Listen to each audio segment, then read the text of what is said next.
Ziua, ne aflăm la sesiunea de bacalaureat iunie-iulie, unde îl avem ca absolvent pe domnul Marian Vanghelie. Domnule Vanghelie, a câta oară dați Chiar eu mă bacalaureatul? numesc Marian Vaghirea, aici sunt sectorul sunt primar în sectorul numărul. Oh, sunteți primar, domnule Primar în Vanghelie. sectorul Păi numărul atunci, 5. poate... Lasă-mă să termin, doamne, te rog frumos, lasă-mă să termin.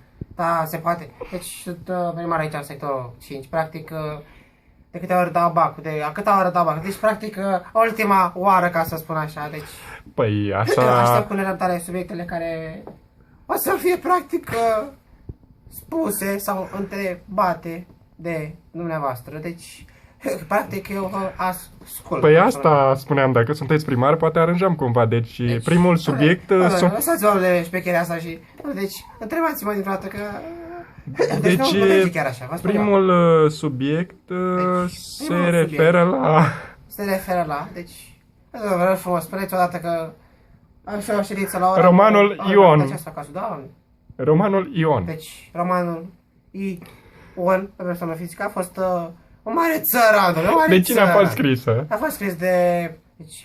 Deci romanul Ion a fost deci a fost scris deci de ce a fost scris romanul Ion? Deci romanul Ion a fost scris de... Aoleu, lăsați așa. A fost scris de... Enigma Otiliei, știți? Deci eu știu doar sonoroase păsărele, care a fost scris, bineînțeles, de Mihai Eminescu, pe persoană fizică. Deci este vorba despre niște păsărici sonoroase care...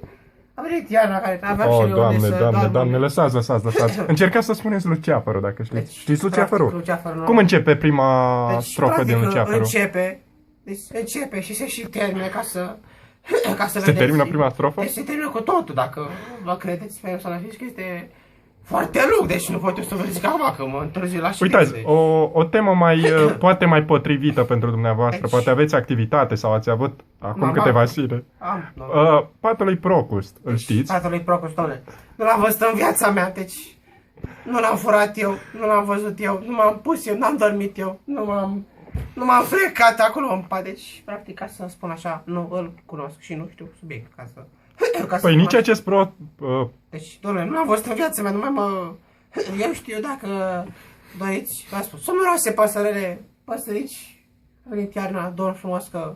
Dacă vreți, angajați acolo în sectorul numărul 5, la mine acolo, avem cu o Vai de pagină de capul toate ca meu, să... vai de capul meu. Deci, practic, mai aveți ceva să mă întrebați sau pot să, practic, să plec, ca să spun așa. Domnule Vanghelie, sunteți sigur că sunteți primar în sectorul 5? Deci, sunt primarul în sectorul 5, ca să spun așa. Am ales lumea acolo, nu pe... Cu fac jegoși ăștia la toate întâlnirile, ca să spun așa. Am citit foarte multe almanahe, dacă doriți. Am citit foarte multe chiar despre... Păi și de ce Medicină. ați venit să dați bacalaureatul dacă deja ați fost ales primar? Sperați la ceva mai mult, Ca să gen spun așa, ca să... președinția României? Deci, la președinție, domnule, eu fac acolo la nivelul Evanghelioane, ce trebuie să fiu primar acolo, domnule, deci... Nu, dacă aveți alte subiecte, că așa văd că nu merge, deci... Domnul Vanghelie, deja Deci- la primul subiect văd că nu prea v-ați Deci- descurcat absolut Acum, deloc. dumneavoastră, dacă este vorba despre un Știți țara, să conjugați Deci- verbul aploa?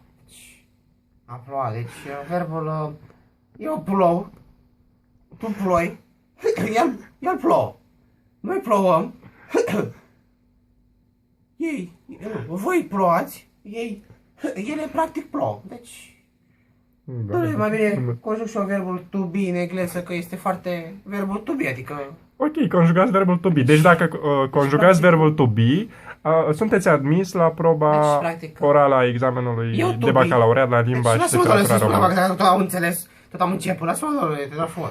Deci, practic, eu to be, tu to be, el to be. Noi tubirăm, voi tubirați, ele, practic, tubiră, ca să spun așa. Dar mai multe minute acolo, că se termină înregistrarea, domnule, și trebuie să am și am întâlnire acum peste un minut și trebuie să, practic, să... Bine, domnule Vanghelie, conjugați verbul to put. Mai conjug niciun verb. To put. Deci, Deci- dacă aveți altă întrebare de la alt... Verbul to put. Sau altă... Conjugați în verbul to put. Deci eu put, pur și simplu. Deci eu chiar nu pot, dacă acum un verb, ce să... Tu puți. Deci tu puți. Cum îndrăzniți, domnule Evanghelie? Ieșiți imediat afară din examenul de bacalaureat. Ca becali, nu? Bine, mă, tu puți, nu? Te mirosit, puți. Eu put. El pute. Deci, doamne, mă mai ia și cu dată pe mine așa frumos, mă mai ia că te o febră din asta Ca să fac pe becali, nu? ca să fac pe Becali. Aveți ceva cu domnul Becali? Doamne, eu n-am nimic personal cu mine, dacă el are ceva cu mine, Eu n-am nimic cu tine.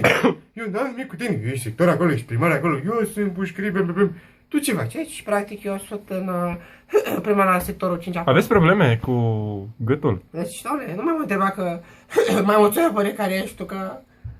Deci am probleme. Deci gata, deci fără jigniri, domnule Evanghelie, deci vă rog frumos să ieșiți afară. Hai să te... Domnule Evanghelie, ieșiți afară. Domnule Evanghelie, ieșiți afară. Deci ieșiți afară, domnule Evanghelie.